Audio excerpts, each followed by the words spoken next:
Welcome back to Pillar and Foundation Apologetics. My name is Sam. I'm your armchair apologist. Today's video is very important. Always keep this in mind, and it's titled Go for No. Try not to ask yes-orientated questions. Always ask no-orientated questions. People are so hung up on getting yeses from their opponent. They get the warm and fuzzies and, oh, I'm winning this debate, when in fact it's way easier to get a no than it is a yes. So what would be the reasons why this is? Well, we are hardwired to say no. Think about this. You've got a little child, and the little girl's name is Rita, and you say, Rita, would you like a cookie? And she's 2 years old, and the first thing out of her mouth is no. Oh, yeah, I would like a cookie. She is hardwired to say no. Now, another thing is that no maintains authority, and it maintains control for your adversary. The other thing is no avoids the unknown. So if you ask somebody, can I have a few minutes of your time?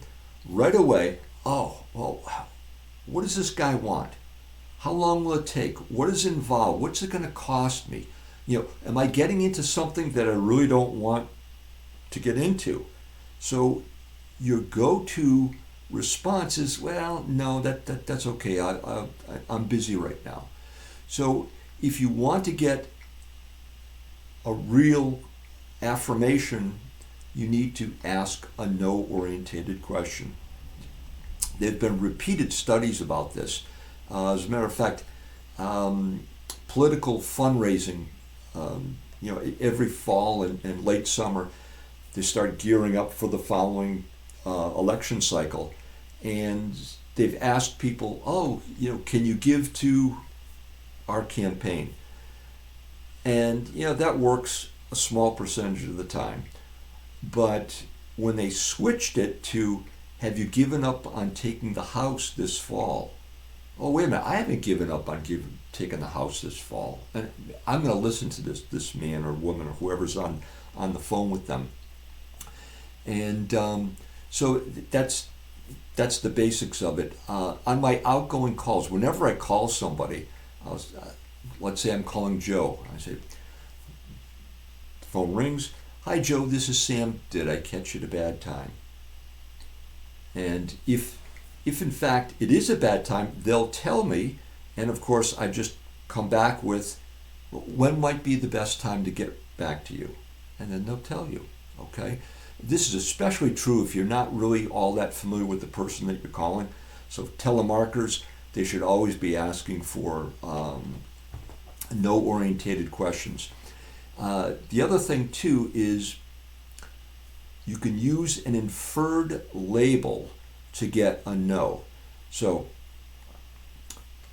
let's say you're rebutting somebody, a Protestant that says something crazy about Mary, and you could say, I'm sorry, it sounds like you're saying Jesus dishonors his very own mother.